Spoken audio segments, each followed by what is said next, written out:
আসসালামু আলাইকুম friends, welcome in my channel.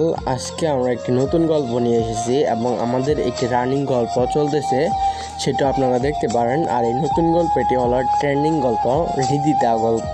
যে গল্পটি আমি আপনাদেরকে এখানে আমাদের এআই অ্যাপস দ্বারা ভয়েস দিয়ে শোনাবো। কিন্তু এটার একটি কথা হলো, আপনার যে ভয়েসটা দিবে, মানে যার কথা বলবে, স্পিচটা তার কথাগুলো শেষে বলবে, মানে কে বলতেছে সেটা ব্রেকেটের মাধ্যমে দেওয়া আছে। সেজন্য একটু ফাস্টলি যদি কেউ গল্প শুনতে চান তাহলে এটা শুনতে হবে, অন্যথায় মনে করেন অনেক দিন ওয়েট করে গল্পটা শেষ করতে হবে। আমরা অনেক চালুভাবে এই গল্পটা শেষ করার চেষ্টা করব। ধন্যবাদ সবাইকে। আসসালামু আলাইকুম। ইফতিজিং এর অপরাধে গ্রামে বিচার সভায় মধ্যমণিতে বসে আছি। সবাই রাগী চোখে আমার দিকে তাকিয়ে আছে। এর মধ্যে বিচারক শফিক সাহেব বলে উঠলেন, আজ আমার মতে কোনো সিদ্ধান্ত নয়, প্রশ্রয়ী কার্বন না ইফতিজিং এর শাস্তি কি হতে পারে তা আপনারা যারা বিচার সভায় উপস্থিত আছেন তারাই সিদ্ধান্ত নেবেন। কেন না হৃদিতা আমার মেয়ে, আর ওই ছেলেটা আমার মেয়ের সঙ্গেই অসভ্যতামি করেছে। শফিক সাহেব রাগে শরীর কাঁপিয়ে বলে উঠল, কেন না প্রতিটা বাবাই এরকম রাগান্বিত হয়ে ওঠাই স্বাভাবিক। সে জায়গায় থেকে শফিক সাহেবও ব্যতিক্রম নন, তার জায়গায় সে অটুট। দেখুন, আজ যদি এই ছেলেটাকে আমরা গ্রামবাসীরা ছাড় দেই তো আজ শফিক সাহেবের মেয়ে ওর সঙ্গে ইফটিজিং করেছে, কাল আমাদের মেয়ের সঙ্গে যে ইফটিজিং করবে না তার কি গ্যারান্টি আছে?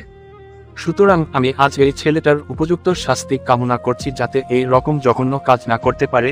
জাবের সাহেব এলাকার বড় নেতা, তিনি এসব কথা বলে উঠলেন। তার সঙ্গে বিচার সভায় সবাই তার কথাতে একমত হয়ে গেল। তার আগে ইফটিজিং এর বিষয়টা পরিষ্কার করে ফেলি, শুনুন তাহলে। আমি রনি হাসান, এবার ইন্টার দ্বিতীয় বর্ষ পড়ছি এবং যে মেয়ে আমার নামে নালিশ করেছে তার নাম হৃদিতা, আমারই ক্লাসমেট। হৃদিতার সঙ্গে আমার প্রায় 2 বছরের একতরফা ভালোবাসা ছিল। আমি ভালোবাসলেও হৃদিতা আমাকে ভালোবাসতো না। আপনারা হয়তো ভাবছেন হৃদিতা আমাকে ভালোবাসে না দেখে তার সঙ্গে ইফটিজিং করছি। না, আমি ইফটিজিং করিনি। সত্য কথা বলতে হৃদিতা যেমন ভদ্র তেমন সুন্দরী, যার দারুণ কলেজের সব ছেলেদের ক্রাশ ছিল হৃদিতা। এর মধ্যে আমিও ব্যতিক্রম হতে পারিনি। সবাই হৃদিতাকে পছন্দ করলো। ও সাহস করে হৃদিতাকে ভালোবাসার কথাটি কেউ বলতে পারেনি। কেন না হৃদিতার বাবার রাজনৈতিক দলে ভালো ক্ষমতা সম্পূর্ণ ব্যক্তি। সে চাইলে একজনকে কোনো মিথ্যা মামলায় নিমিষেই জেল অবধি পৌঁছাতে পারেন। কিন্তু মানুষ হিসেবে তিনি যথেষ্ট সৎ। একদিন আমার চাচাতো বোন তানিশকে দিয়ে প্রপোজাল দিয়েছিলাম হৃদিতার কাছে। সে প্রতিউত্তরে একটা কথা বলেছিল, বাবা মার পছন্দের ছেলেকে সে নিজের স্বামী হিসেবে মেনে নিবে। কিন্তু এই প্রেম ভালো আকাঙ্ক্ষায় তার বিশ্বাস নেই। তানিশার মাধ্যমে এসব কথা জানতে পেরেছিলাম সেদিন। এরপর থেকে হৃদিতাকে নিত্য নতুনভাবে ইমপ্রেস করার চেষ্টা করি। হৃদিতা ও রেসপন্স দিতে লাগলো, কিন্তু সেটা অপ্রকাশিত হবে মনের কোণে জায়গা হয়েছিল। ও কিন্তু হঠাৎ একদিন দুর্জয় এসে বলতে লাগলো, দেখ বন্ধু, তোকে ভালোভাবে বলছি, তুই হৃদিতার জীবন থেকে সরে যা, নয়তো তার ফল ভালো হবে না। আমি বলে দিলাম, দুর্জয়, তুই কি আমাকে ছাড় দিচ্ছিস? আমি তুই যেটা ভাবতে পারিস দুর্জয়। আচ্ছা ঠিক আছে, হৃদিতাকে আমি ভুলতে পারবো না। আমিও দেখি তুই কি করতে পারিস। আমি ভুল করলি দোস্ত, তুই আমাকে ভালোভাবে চিনিস না। আমি কতটা ডেঞ্জারাস হতে পারি সেটা আমি নিজেও জানি না দুর্জয়। ধুরবা, কি করতে পারবি করিস যা। সেই দিন দুর্জয়ের সঙ্গে কথা কাটাকাটি করে আসছিলাম, তবে দুর্জয় ও নাকি হৃদিতা অনেক ভালোবাসে সেটা আমি জানলেও আমি আমার জায়গায় অটুট, আর দুর্জয় তার জায়গায় অটুট। এদিকে হৃদিতার সঙ্গে রিলেশনটাই প্রায় গেছিল আমার। এর পিছনে আবার আমার চাচাতো বোন তানিশার সাহায্যে এগোতে পেরেছিলাম। ভালোই চলছিল দিনগুলো। কলেজের ক্লাস শেষে মাঠে ক্রিকেট খেলতেছিলাম। এমন সময় হৃদিতা কান্না করে আমার সামনে দাঁড়িয়ে বলতে লাগলো, ছি রনি ছি, এই ছিল তোমার মনে। তোমাকে আমি ভালোবাসিনি ঠিকই, কিন্তু মানুষ হিসেবে তো ভালো ভেবেছিলাম। আজ এই তার প্রতিদান।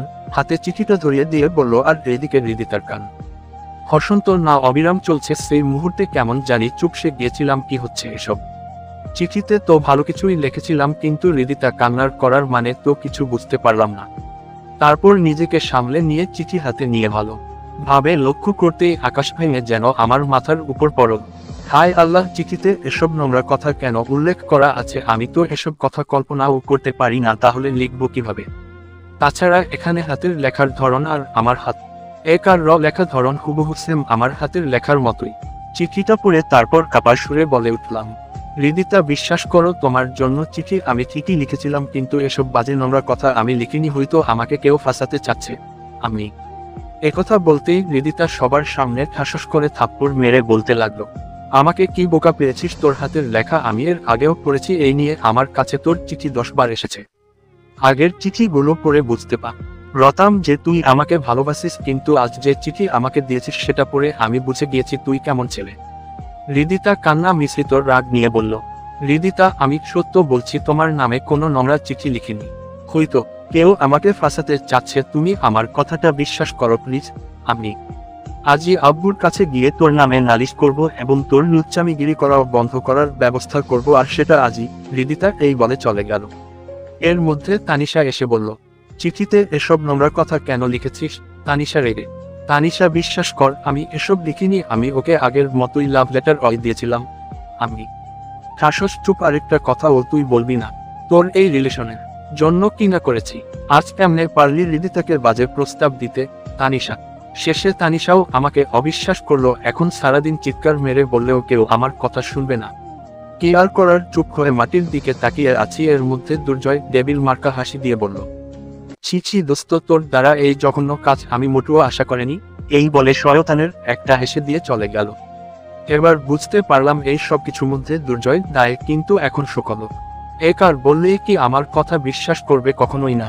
তারা ভাববে অপরাধী অপরাধ করে, সে তো নিজেকে নির্দোষ প্রমাণ করবে, এটাই স্বাভাবিক। কিন্তু আমি এখানে দোষ না করেই দোষী হয়ে গেলাম। এই ছিল কয়েক ঘন্টার অতীতের কথা, এখন বাস্তবে ফিরা যাক। তারপর বিচার সভায় কাকা কাকিমা তারা আসলো।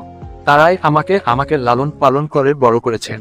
মাঝে মধ্যে আমার বাবা মার কথা জিজ্ঞেস করলে কাকিমা মন খারাপ করে, বলতো, আমরা কি তোর বাবা মা মতো না?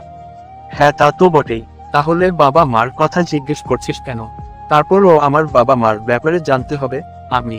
আমি চাই না তোর বাবা মার অতীত কাহিনী বলে তোর মনটা খারাপ করতে। এর জন্য তো বিষয়টা গোপন রাখছি, বুঝতে পারছিস না কেন? তাছাড়া আমরা তোকে খুব ভালোবাসি, আমার মেয়ে তানিশারের থেকেও তোকে আমরা আদর যত্ন বেশি করি। তাহলে অতীতের এসব কথা শুনে মন খারাপ করার কোনো লাভ আছে? কাকিমা, আচ্ছা ঠিক আছে, আর জিজ্ঞেস করব না এসব কথা। আমি বেশ, কাকিমা না করার কারণে আমি আর তাকে বলতে বাধ্য করিনি, এর জন্য বিষয়টা আজও আমার অজানা। তারপর কাকা কাকিমা তারা বিচার সভায় এসে শফিক সাহেবের দিকে তাকিয়ে জিজ্ঞেস করতেই তারা চিঠিটা তাদের সামনে ধরলো। বেশ, কাকা কাকিমা তারাও নিমিষেই চুপ হয়ে গেল, তাদের মুখের ভাষা যেন হারিয়ে ফেলছে। শফিক সাহেব তার মেয়েকে ডাক দিয়ে বিচার সভায় উপস্থাপন করলো এবং জিজ্ঞাসা করলো, এই ছেলে কি তোমাকে চিঠিতে বাজে প্রস্তাব দিয়েছে মামুনি? শফিক সাহেব, জি আব্বু, এই সেই ছেলে হৃদিতা রহমান। এবার তুমি বলো, তোমার ভাতিজাকে কি শাসন তুমি করবা নাকি আমরাই করব? তাছাড়া গ্রামবাসীরাও দেখুক, তারাও যেন এই ইফটিজিং করা থেকে বিরত থাকে। শফিক সাহেব, আপনারা যা ভালো মনে হয় তাই করুন। কাকা এই বলে চোখে পানি মুছে কাকিমাকে নিয়ে চলে আসলো, আর আমি ওখানে অসহায়ের মতো মাটির দিকে তাকিয়ে রইলাম। সালমান, তুমি গিয়ে কাঁচা বেত ভেঙে নিয়ে আসো যাও, এলাকার বড় নেতা জাবেদ সাহেব বলে উঠলেন। বেশ, কথাটা শোনা মাত্রই চুপসে গেলাম। বেশ, তারপর এলাকার বড় নেতা সে বেত দিয়ে 10টা হাতের শক্তিতে আঘাত করলো, আর এই দিকে বেতের আঘাতটা সহ্য করতে না পেরে একটু সরে দাঁড়া। এই চোখের কোণের দিক সজোরে আঘাতটা লাগে, যার দারুণ চোখের কোণ থেকে রক্ত বের হতে লাগলো। আমার এমন অবস্থা দেখে শফিক সাহেব বলল, জাবেদ ভাই থাক, ছোট মানুষ, এবার ওর ভুল বুঝতে পারবে। শফিক সাহেব, এই ছেলে হৃদিতার কাছে গিয়ে সরি বলবি এবং সেই সঙ্গে এটাই ও বলবি, তার আশেপাশে আর ঘুরঘুর করবি না। জাবেদ সাহেব তারপর হৃদিতার সামনে গিয়ে বলল, হৃদিতা, আমার ভুল হয়েছে, আর তোমাকে বিরক্ত করব না। কান্না করে বলে ফেললাম, মারেরা ঘাতগুলো না যতটা কষ্ট পেয়েছি তার থেকে মান সম্মান সব ধুলোয় মিশিয়ে গেল, সেটা ভেবেই চোখ থেকে অঝরে জল গড়ছে। আমার এমন করুণ অবস্থা দেখে হৃদিতা মাথা নিচু করে ফেলল। সে হয়তো চাইছিল আমাকে শাস্তি দিতে, কিন্তু এভাবে যে সব হয়ে যাবে সেটা হৃদিতা কল্পনাও করেনি। বেশ, বিচার শেষে সব চলে গেল এবং হৃদিতার বাবা শফিক সাহেব এসে বলল, এই ছেলে, তুমি এটা ভেবে নিও না যে আমার মেয়ের সঙ্গে ইফটিজিং করার অপরাধে একটু বেশি শাস্তি দিলাম, এটা কিন্তু না। আমার মেয়ের জায়গায় অন্য কেউ থাকলেও আমি সেটাই করতাম। শফিক সাহেব কিছুটা অনুশোচনায় বলল, আপনাদের বিচারে যা শাস্তি আসছে দিয়েছেন, তো এখন আর এসব মানবতার কথা আপনাকে বলতে হবে না। অনেক কটা রেগে শফিক সাহেবের মুখের উপর বলে আসছিলাম, উপর দিকে হৃদিতা শুধু নীরব দর্শকদের মতো দেখে যাচ্ছিল। এখন আর হৃদিতার প্রতি ভালোবাসার বিন্দু পরিমাণ অনুভূতি নেই, যা আছে সব ঘৃণায় পরিণত হয়েছে। কিন্তু আজ একটা বিষয় কোনোভাবেই মেনে নিতে পারছি না। দোষ করলো দুর্জয়ের আর সেটার শাস্তি পেলাম আমি। এখন এসব ভেবেই বাকি হবে। দুর্জয় তো হৃদিতাকে পাবার জন্য একটা গেম খেলছে, আমি চাইলে দুর্জয়কে সবার সামনে তার ডেবিল চেহারাটা দেখাতে পারবো না। বেশ, সব ভাগ্য বলে মেনে নিয়ে বাড়ির গেটে ঢুকতেই আমার রুম থেকে ভাঙচুর করার শব্দ পেলাম। বেশ দ্রুত আমার রুমে গিয়ে লক্ষ্য করতেই দেখলাম তানিশা আমার ব্যবহারকৃত জিনিসগুলো ফ্লোরে ফেলে দিই ভেঙে ফেলছে এবং সেটাতেই আগুনও লাগিয়ে দিয়ে পড়ছে। তানিশাকে কিছু জিজ্ঞেস করতেই কাকার সামনে এসে যা বলল তা শুনে মাথা কেমন জানি মাথা চক্কর দিয়ে উঠল।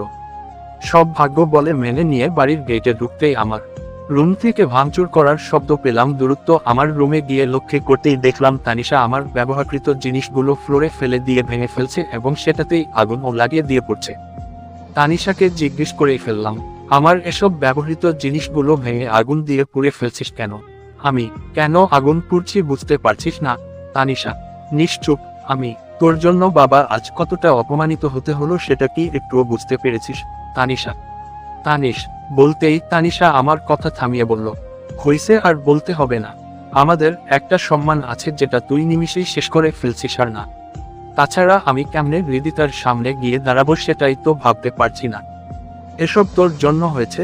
তানিশা রেগে আগুন হয়ে বলে উঠল, শুধু তোর বান্ধবীর দিকটাই দেখলি, আমাকে যে সবার সামনে হেনস্থ করলো সেটা দেখলি না? আমি তোকে যে মারটা দেওয়া হয়েছে সেটা অনেক কম হয়েছে। বিচারকের জায়গায় প্রশ্রয়ী কার থাকলে তোকে পিটিয়ে শেষই করে ফেলতাম। এখন প্লিজ তুই আমাদের বাড়ি থেকে বেরিয়ে যা, তো আর তোর জন্য আমরা অসম্মানী হতে পারবে না। তানিশা কি বলছিস এসব? তোরা ছাড়া আমার আপন কে আছে? আমি তুই এতিম অসহায় বলে আমার বা মা তোকে সেই ছোটবেলার রাস্তা থেকে তুলে এনে পালন করেছে। এখন তো তুই আর ছোট নেই, যেদিকে খুশি সেদিকে চলে যা। তানিশার শুনে নিমিষেই চোখে কোণে জল জমে গেল। তার মানে কাকা আমার রক্তের কেউ না? এসব ভাবতেই কাকা আমার রুমে এসে বলতে লাগলো, তানিশা মা, এবার ওকে এই বাসা থেকে বের হয়ে যেতে বল। কাকা রেগে। কাকার কথা শুনে নিমিষেই মাথাটা কেমন চক্কর দিয়ে উঠল। তারপর নিজেকে সামলে নিয়ে বললাম, কাকা আজ একটা সত্য কথা বলবা? আমি নিশ্চুপ। কাকা আমি কি সত্যি এতিম? তোমরা আমার আপন কেউ না? শুনলাম আমাকে নাকি রাস্তা থেকে এনে তোমাদের বাসায় আশ্রয় দিয়েছ, সেটা কি সত্যি? আমি হ্যাঁ, তানিশা যেটা বলছে সেটা সত্যি কাকা। তার মানে আমি তোমাদের রক্তের কেউ না? আমি না কাকা, এবার বুঝতে পারলাম। এর জন্য কাকিমা আমার বাবা মার সম্পর্কে কিছু জানায়নি। কথাটা শুনে কষ্ট পাবো বলে আমাকে জানায়নি, কিন্তু এমন একটা দিনে জানতে পারবো সেটা আমি কল্পনাও করিনি। এসব আনমনে ভেবে যাচ্ছি, এর মধ্যে তানিশা বলে উঠল, এখন বল কবে আমাদের বাড়ি থেকে বের হয়ে যাবি? সবই তো শুনলি।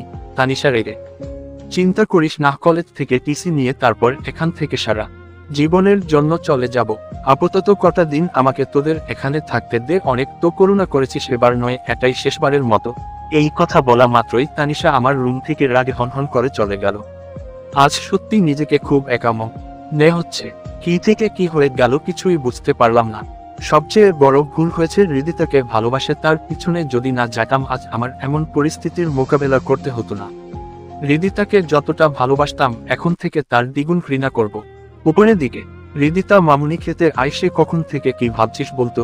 হৃদিতার মা কিছু ভালো লাগছে না, যাও তো। হৃদিতা কি হয়েছে সেটা বলবি তো? হৃদিতার মা। হৃদিতা কোনো কিছু না বলেই কান্না করে তার মাকে জড়িয়ে ধরে বলল, মা এখন কেন জানি নিজেকে অপরাধীবোধ কাজ করছে, কিছুই ভালো লাগছে না। হৃদিতা কান্না। এই ব্যাপার, তাহলে তোর বাবার কাছে নালিশ করলি কেন? হৃদিতার মা, আমি কি জানতাম বাবা জাবেদ আঙ্কে লোকে দিয়ে এইভাবে ওকে মার খাওয়াবে? হৃদিতা কান্না করে, তোর জাবেদ আঙ্কেল তো মানুষকে মারলে কম মারে না, সেটা তো এই এলাকার সবাই জানে। আচ্ছা যাই হোক, এখন এসব চিন্তা বাদ দিয়ে খেতে আই।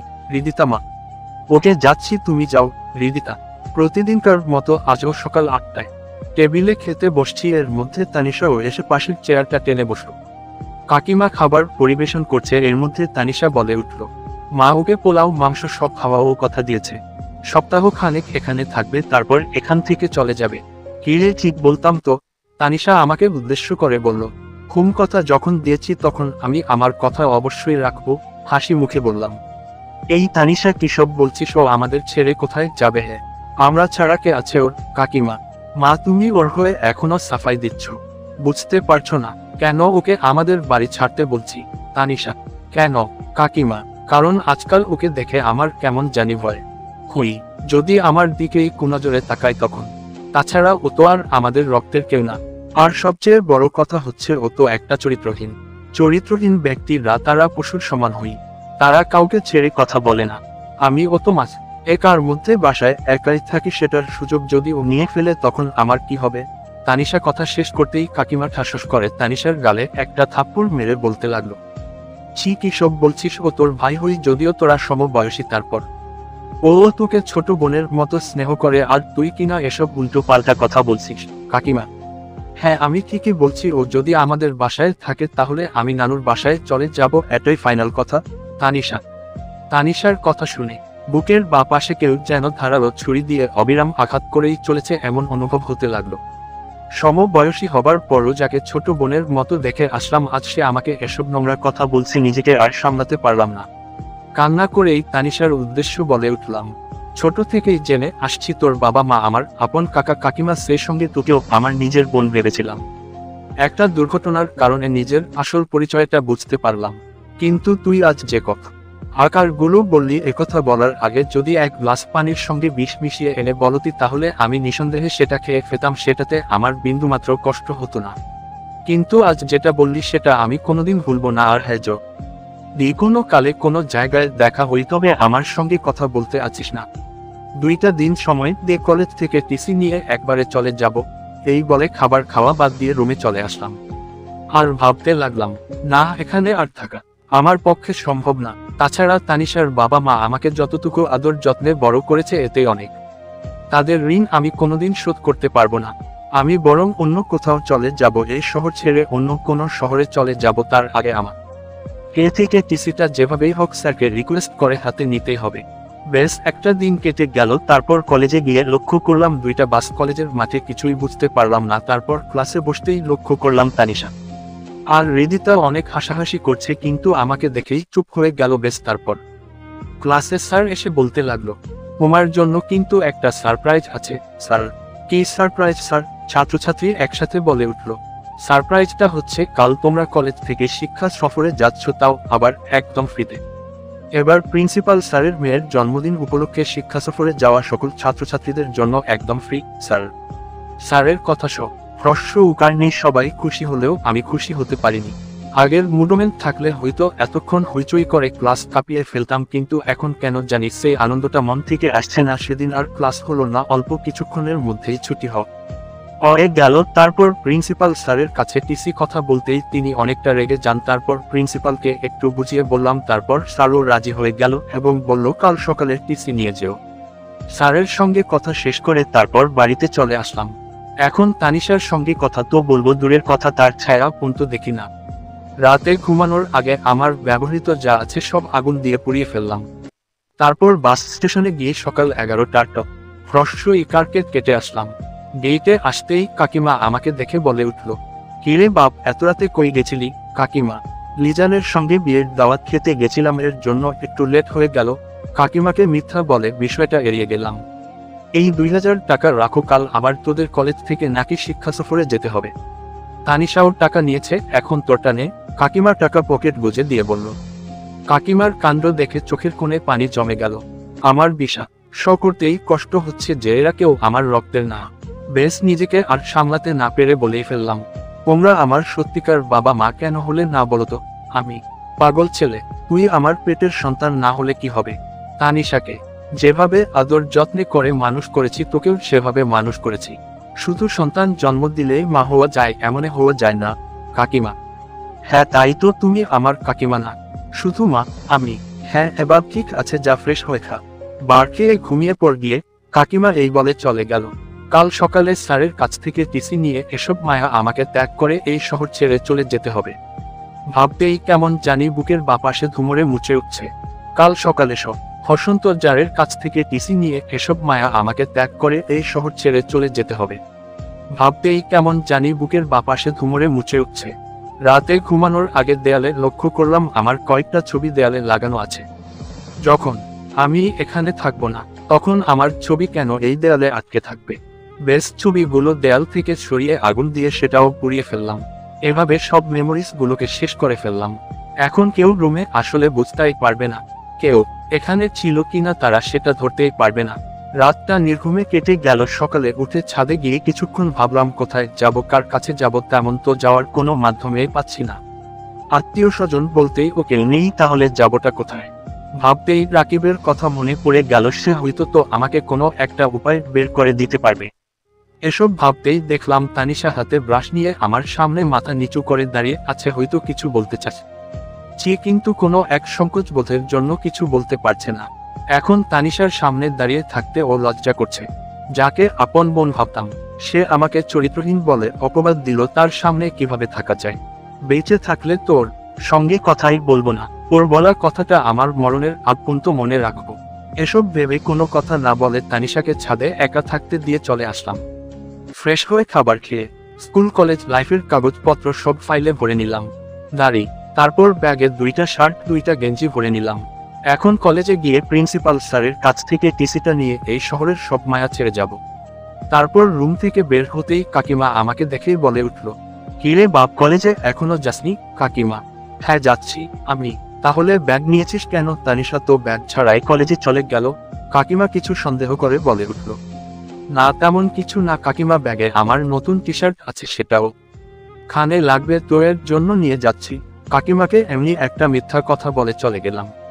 তারপর কলেজে আসতেই লক্ষ্য করলাম ক্লাসমেটরা সবাই আনন্দ উল্লাসে মেতে আছে। লিজান আমাকে দেখেই বলে উঠল, কি রে বন্ধু, কইথা কিস? কাল রাত থেকে তোকে ফোন দিয়ে যাচ্ছি আর তুই ফোন ধরছিলি না কেন? লিজান: মুডোমেন্ট ভালো নেই রে। আচ্ছা বাদ দে এসব কথা, তোরা তাহলে যা, আমার একটু প্রিন্সিপাল স্যারের সঙ্গে দেখা করতে হবে। আপনি কি বলছিস এসব? মরা যাব মানে তুই যাবি না আমাদের সঙ্গে? লিজান: না রে, মন ভালো নেই, তোরাই যা। বেশ। তারপর প্রিন্সিপাল স্যারের কাছ থেকে টিসি নিয়ে বাহিরে বের হতে হৃদিতার সঙ্গে দেখা হয়ে গেল। হৃদিতা আমার দিকে আর চোখে কিছুক্ষণ দেখলো, ভাবছে আমিও তাদের সঙ্গে যাব। ব্যাস, তার দিকে লক্ষ্য না করে কলেজ গেটে পা রাখতেই তানিশা পিছন দিক থেকে আমাকে উদ্দেশ্য করে বলে উঠল, এই দাঁড়া তো। তানিশা: হুম বল। আমি: তুই কি আমাদের সঙ্গে যাচ্ছিস? তানিশা: আমি গেলে কি সমস্যা? আমি: না মানে লিজান যে বলল তুই নাকি শিক্ষা সফরে আমাদের সঙ্গে যাচ্ছিস না। তানিশা: হুম সেটাই, আমি যাচ্ছি না, তোরা ভালোভাবে যাস, আল্লাহ হাফেজ।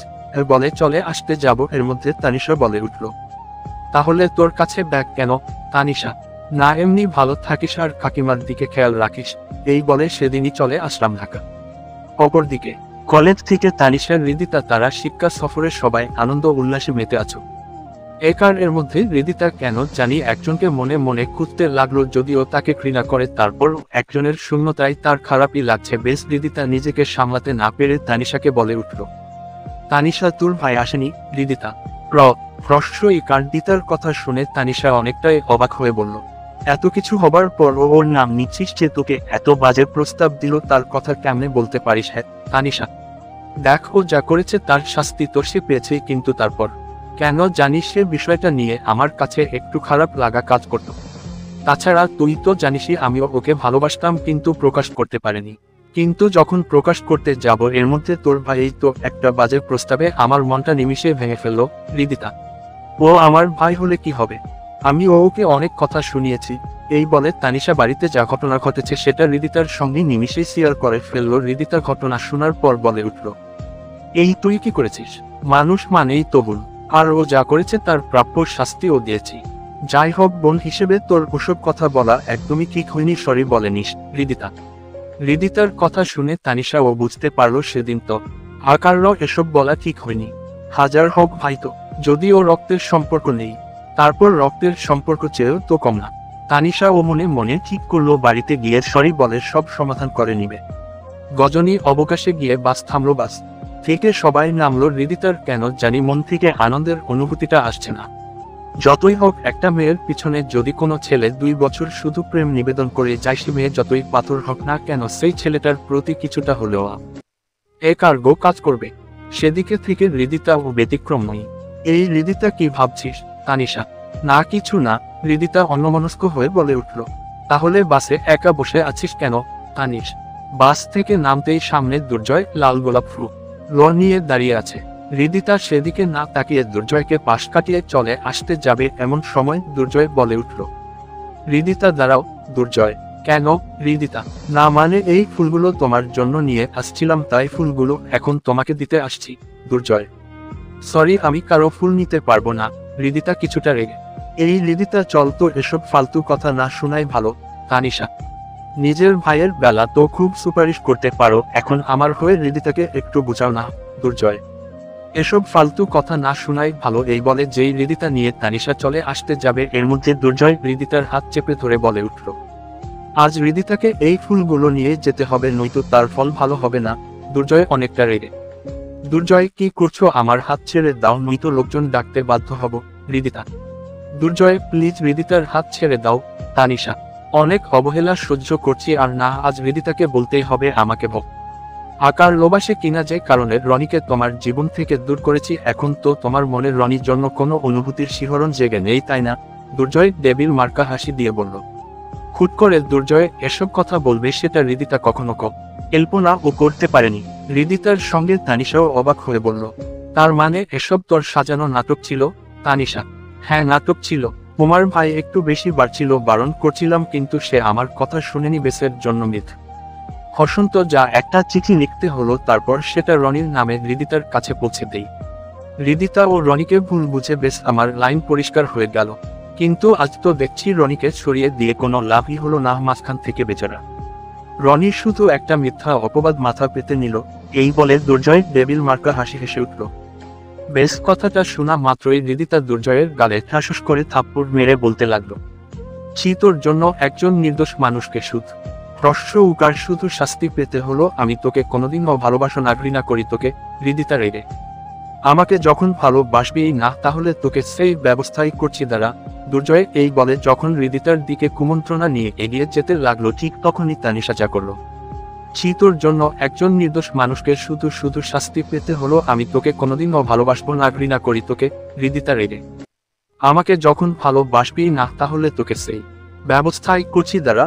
দুর্জয় এই বলে যখন হৃদিতার দিকে কুমন্ত্রণা নিয়ে এগিয়ে যেতে লাগলো, ঠিক তখনই তানিশা বলে উঠল, দুর্জয়, ভালোই ভালোই হৃদিতাকে ছেড়ে দিন, নয়তো কিন্তু এই পাথর দিয়ে তোর মাথা ফাটিয়ে ফেলবো।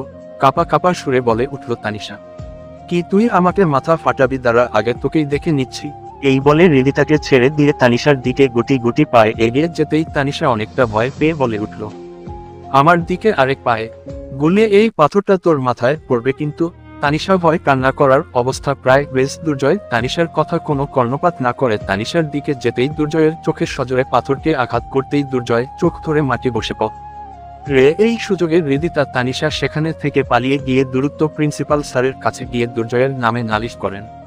ফলে প্রিন্সিপাল স্যারও দুর্জয়ের নামে আইনগত ব্যবস্থাপনা গ্রহণ করেন।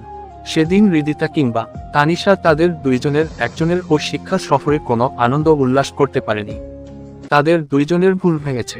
হৃদিতা তো কান্না করে তানিশাকে বলে ফেলল, তানিশা, বিশ্বাস কর, আমি সত্যি এসব জানতাম না। জানলে কখনো তোর আকার এর সঙ্গে এমনটা করতাম না। কান্না করে বলল হৃদিতা, এখন এসব বলে কি হবে? আমিও তো তোর পক্ষ নিয়ে আমার ভাইকে অনেক অপমান করেছি। বোন হয়ে যে কথাগুলো ভাইকে বলা যায় না সেগুলোও তো বলেছি। অনুশোচনায় তানিশা বলে উঠল, তানিশা, তুই কি পারবি না তোর ভাইকে একটু বুঝাতে? হৃদিতা অনুরোধের সুরে বলল, কি বুঝাবো বল? ওই দিন যে কথাগুলো বলছি এরপর থেকে আমার সঙ্গে কথাই বলে না। আগে তো ওর জ্বালায় বাড়িতে শান্তি মতো বসতেই পারতাম না, কোনো না কোনো বিষয় নিয়ে দুষ্টু মিষ্টি ঝগড়া লেগে যেত। কিন্তু ওই দিন এসব বলার পর আমার সঙ্গে কথা বলবে তো দূরের বিষয়, আমি যেখানে থাকি তার আশেপাশেই থাকে না। এখন তো আমারই খারাপ লাগছে কোন মুখ নিয়ে তা কেশরী বলে সবকিছু সমাধান করে নিব। তানিশা, আচ্ছা, আমার সঙ্গে কি তোর ভাইকে বাড়িতে গিয়ে একটু দেখা করিয়ে দিতে পারবি?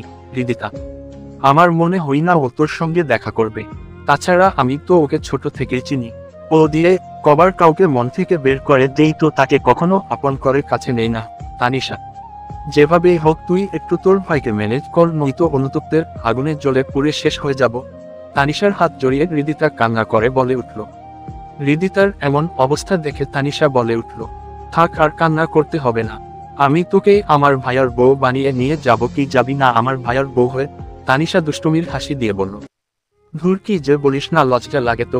হৃদিতা লজ্জা লাল হয়ে, আমার বান্ধবী তো দেখছি লজ্জা অনেক লাল হয়ে গেছে, তাহলে তো তোদের সেটিংটা তাড়াতাড়ি করতে হই।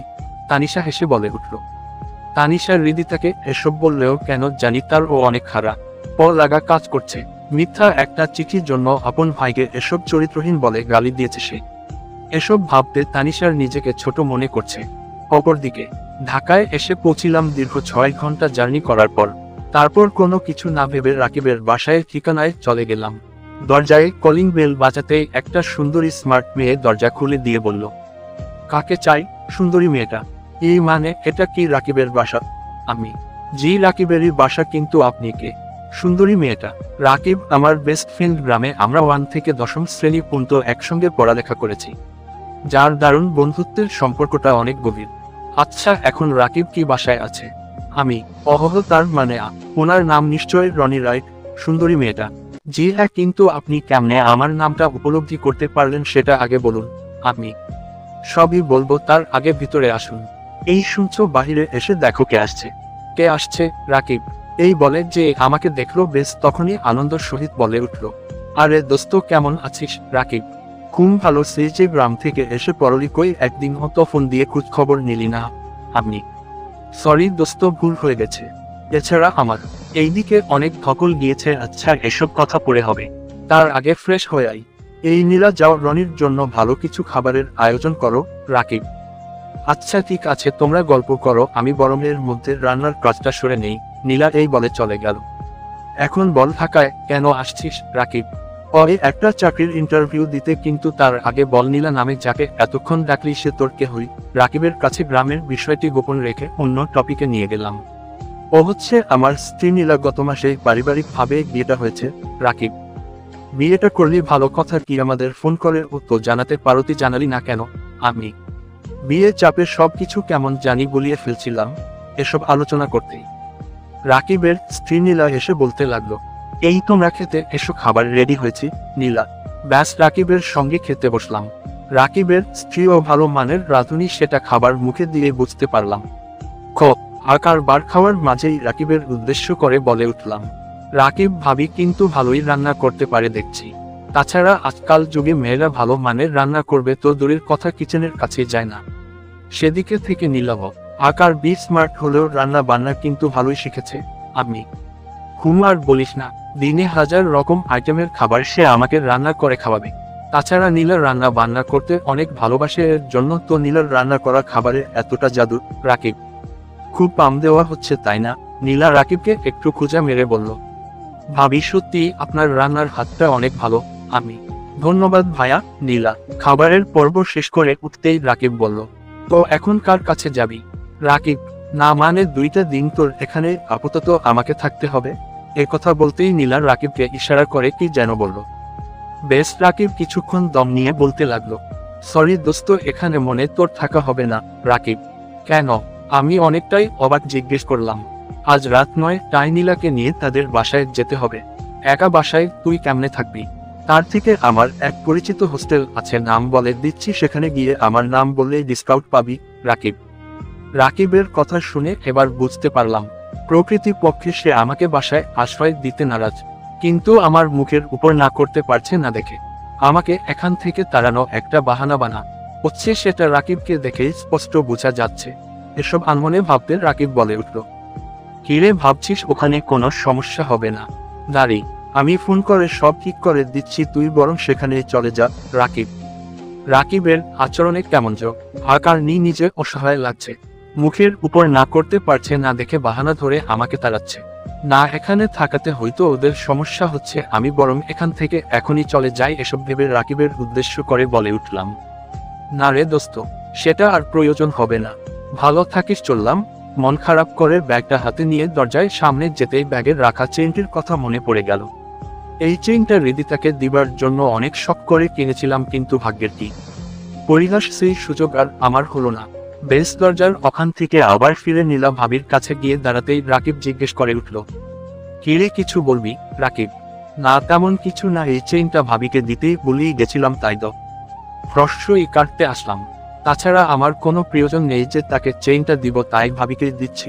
চেইনটা নীলার হাতে দিয়ে চলে আসতে যাব, এর মধ্যে নীলা আমাকে উদ্দেশ্য করে বলে উঠল, ভাইয়া দাঁড়ান। নীলা, হ্যাঁ বলেন। আমি, ভাইও আকার, আপনি চাইলে যতদিন খুশি ততদিন থাকতে পারবেন, আমাদের কোনো সমস্যা হবে না। নীলা, নীলার এমন কথাই কেমন জানি একটা শখ খেলাম। কিছুক্ষণ আগে রাকিবকে ইশারা করে এখানে থাকতে মানা করলো, আর এখন আমাকে থাকতে বলছে কিয়া। জব একটা ব্যাপার, তারপর রাকিব ও নীলার সঙ্গে বলে উঠল, দোস্ত নীলা যখন বলছে তাহলে তোর যতদিন খুশি থাকতে পারিস, আমার কোনো অসুবিধা নেই। রাকিব, না রে দোস্ত, সেটা আর লাগবে না। ঢাকা শহরে আমার থাকার জায়গার অভাব হবে না, কোথাও না কোথাও জায়গা হবে, আসি, ভালো থাকিস। এই বলে রাকিবদের বাসা বের হয়ে আসলাম। ঘড়িতে লক্ষ্য করতেই বুঝলাম রাত প্রায় 11 বাজতে 9 মিনিট বাকি। এমন সময় রাস্তায় একাই হাঁটছি আর রাকিব কথা ভাবছি। গ্রামে থাকতে কতই না বন্ধুত্ব ছিল, আর এখন বাসায় এসে যেই থাকার কথা বললাম অমনি তার রাম পাল্টালো। এরা শুধু স্কুল কলেজ লাইফেরই বন্ধুত্ব থাকে, এরপর তোদের কোনো উপকারেই পাওয়া যায় না। রাকিবের বাসায় না গিয়ে যদি অন্য কোথাও যাইতাম তাহলেও ভালো হতো। শুধু শুধু মনটা খারাপ হয়ে গেল। এখন ফুতফাতে থাকা ছাড়া আর কোনো উপায় নাই। যার আশা করি ঢাকাতে আসলাম, সেই তো রকম রিয়াক্ট করলো যা আমি স্বপ্নতেও ভাবিনি। এসব ভেবে আনমনে রাস্তা হাঁটতেই হঠাৎ একটা বৃদ্ধ লোক দৌড়ে আমার কাছে এসে বলতে লাগলো, আনমনের রাস্তায় হাঁটতেছি, হঠাৎ একটা বৃদ্ধ লোক দৌড়ে আমার কাছে এসে বলতে লাগলো, বাবা আমার মেয়েটা ওই বখাটের হাত থেকে বাঁচাও প্লিজ। বৃদ্ধ লোকটির মিনতির সুরে বলতেই কোনো কিছু না ভেবে বৃদ্ধ লোকটির সঙ্গে যেতেই কিছু দূর লক্ষ্য করলাম। দুইটা বখাটে মেয়েটার শরীরে হাত দিচ্ছে চাচ্ছে, কিন্তু মেয়েটা তার হাতটা বারবার সরিয়ে দিচ্ছে। এই দৃশ্য দেখে এই কার্যকে সামলাতে পারলাম না। এক পা সামনে এগোতে মনে হতে লাগলো আমি তো একা ওদের সঙ্গে লড়াই করতে পারবো না, তবে কিছু একটা দিয়ে তাদের আঘাত করতে হবে, তবেই না মেয়েটাকে ছাড়তে বাধ্য হবে। এসব ভাবতেই বৃদ্ধ লোকটি বলল, বাবা প্লিজ আমার মেয়েটাকে বাঁচাও, নয়তো এই নরপশুর কাছ থেকে আমার মেয়ে রেহাই পাবে না। বৃদ্ধ লোকটি কান্না করে বলল। আশেপাশে কিছু একটা খুঁজতেই দোকানের রাখা একটা লাঠি পেয়ে গেলাম, সেটা নিয়ে দূরত্ব সেখানে গিয়ে কোনো কথা না বলে পিছন দিক থেকে দুই বখাটেকে মারতেই একটার মাথা ফেটে রক্ত ঝরতে লাগলো, আরেকটা দেখেই ভয় পেয়ে দৌড়াতে লাগলো, কিন্তু এক বখাটে আমার কাছ থেকে রক্ষা পায়নি। তাকে লাঠি দিয়ে আর কয়েকটা আঘাত করতেই বৃদ্ধ লোকটি বলে উঠল, বাবা এবার ওকে ছেড়ে দাও, নয়তো মারা যাবে। না আঙ্কেল, ওকে পুলিশের হাতে তুলে দিব, এদের ছাড় দিলে রাস্তা ঘাটে আরো বখাটে গিরি করবে। আপনি ভাই প্লিজ আমাকে আর মাইরেন না, আমি আর জীবনে কোনো মেয়ের দিকে তাকাবো না, তারপরও আমাকে পুলিশের হাতে তুলে দিবেন না প্লিজ। বখাটেটি আমার পা জড়িয়ে বলল, না ভাইয়া, ওকে ছাড় দিবেন না। আজ আপনি আমাকে না বাঁচালে আসলে কাল সমাজে আমি মুখ দেখাতে পারতাম না, সুসাইড করতে হতো। মেয়েটি কান্না করে বলল, কি বললো শুনলি তো, এখন তোকে কোনো ছাড় দেওয়া চলবে না, তোকে পুলিশের কাছেই রাখতে হবে। বেশ, আমার কথা শুনে বৃদ্ধ লোকটিও বলল, বাবা একটু অপেক্ষা করো, পুলিশকে ফোন করে জানিয়ে দিয়েছি তারা আসতেছে। বৃদ্ধ লোকটি কিছুক্ষণের মধ্যেই পুলিশ এসে সেই বখাটেকে ধরে নিয়ে গেল। তারপর আঙ্কেলকে নিতে একটা প্রাইভেট কার এসে নিয়ে গেল। গাড়ি দেখে বুঝতে পারলাম আঙ্কেলটি অনেক বড় লোক। আঙ্কেল যদিও আমাকে এ কার শো করছিল, যদি সমস্যা হই আমাকে জানিয়েও, এই হলো আমার ভিজিটিং কার্ড। প্রতি উত্তরে বলেছিলাম অবশ্যই আপনাকে জানাবো। বেশ, রাতটা ফুতফাতেই নির্ঘুমে কাটিয়ে দিতে হচ্ছে। এখন কাকা কাকিমা ছাড়া যে বাস্তবতা কত কঠিন, তো আকার এখন হারে হারে টের পাচ্ছি। গ্রামে যে ফিরে যাব সেটাও সম্ভব না। আল্লাহর উপর বিশ্বাস রেখে দীর্ঘ একটি নিঃশ্বাস ফেলে ভাবতে লাগলাম সকালে একটা না একটা থাকার ব্যবস্থা হয়ে যাবে। উপর দিকে মা আজ বাদরটাকে দেখছি না যে কইসে। তানিশা একথা বলতেই তানিশার মা কান্না করে বলল, মারে আমার মনে হয় রনি আমাদেরকে ছেড়ে অন্য কোনো শহরে চলে গিয়েছে। কাকিমা কান্না করে, কি বলছো চলে গেছে মানে কোথায় গিয়েছে? আমরা ছাড়া ওর কে বা আছে? তানিশার চোখের কোণে ইতিমধ্যে পানি জমে গিয়েছে। তানিশা ভাবতে পারছে না যে তাদেরকে এভাবে ছেড়ে চলে যাবে। এখন তানিশা নিজেই নিজেকে মনে মনে গালি দিচ্ছে। রক্তের সম্পর্ক হইতে ভাই না হতে পারে সে, কিন্তু ভাইয়ের চেয়েও তো কম না, আর তাকেই কিনা বাজে ভাষায় অপবাদ দিয়েছে। এসব ভাবতেই তানিশা কান্না করে দিয়ে বলল, মা এখন আমি কার সঙ্গে ঝগড়া করব, ও তো চলে গেল। তানিশা কান্না করে বলল, মারের সেদিন যদিও সব কথা না বলতি তাহলে হয়তো আমাদের ছেড়ে চলে যেত না। যদিও আমার পেটের সন্তান না, তারপর তো ও তোকে নিজের বোন ভাবতো। এমন একজনকে কেমনে এসব বাজে কথা বললি? তোর মুখে কি একটুও আটকায়নি তখন? কাকিমা কান্না মিশ্রিত কণ্ঠে বলল, মা আমার ভুল হয়েছে, সেদিন রাগের মাথায় এসব উল্টো পাল্টা কথা বলছি। কিন্তু তুমি ওকে চলে যেতে দিলে কেন? তানিশা, আমি ও জানতাম না। তোদের কলেজের প্রিন্সিপাল আমাকে কয়েক ঘন্টা আগে ফোন করে বলল ও নাকি লেজ থেকে টিসি নিয়েছে, তার কারণ স্বরূপ এটাও বলছে আমরা নাকি সপরিবারে ঢাকায় চলে যাচ্ছি। একথা প্রিন্সিপাল শুনে টিসিটা দিয়েছে। কাকিমা এই বলে থেমে গেল। মা রনি তাহলে আমাদের এখানে আর আসবে না? তানিশা, তুইও ওকে ভালো করে জানিস, ও ছোট থেকে একটু জেদি, যা বলে তাই করে। আমাদের এখান থেকে চলে যেহেতু গিয়েছে, তখন মনে হয় না আর ফিরে আসবে। এটা ভাবতে ভিতরে দুমড়ে মুচড়ে উঠছে রে মা। কাকিমা তানিশার উদ্দেশ্য বলে উঠল।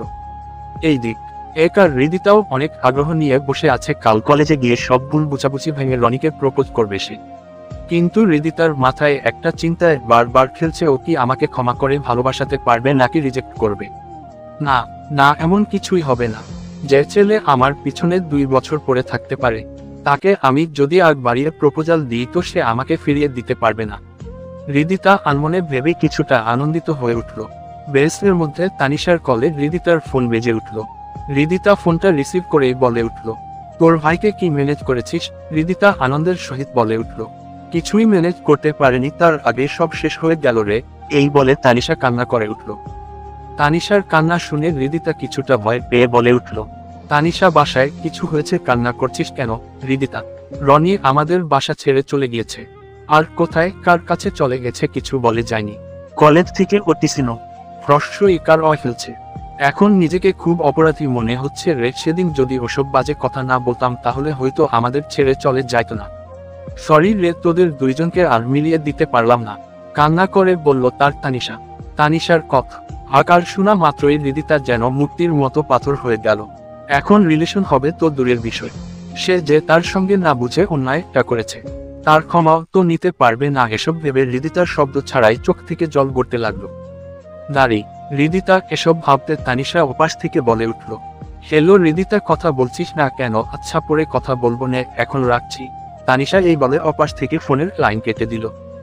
এইদিকে হৃদিতা ফুপিয়ে কান্না করতে লাগলো। বেসর ফ্রস্টই কান্দিতা মাতা শুনতে পেরে জিজ্ঞেস করে উঠল, হৃদিতা মা কান্না করছিস কেন? কি হয়েছে আমাকে বল। হৃদিতার মা, আমার দ্বারা এত বড় অন্যায়টা কেমনে করতে পারলাম? হৃদিতা কান্না করে বলল। হৃদিতা মা, আমার কান্না করিস না, কি হয়েছে সেটা আমাকে বল।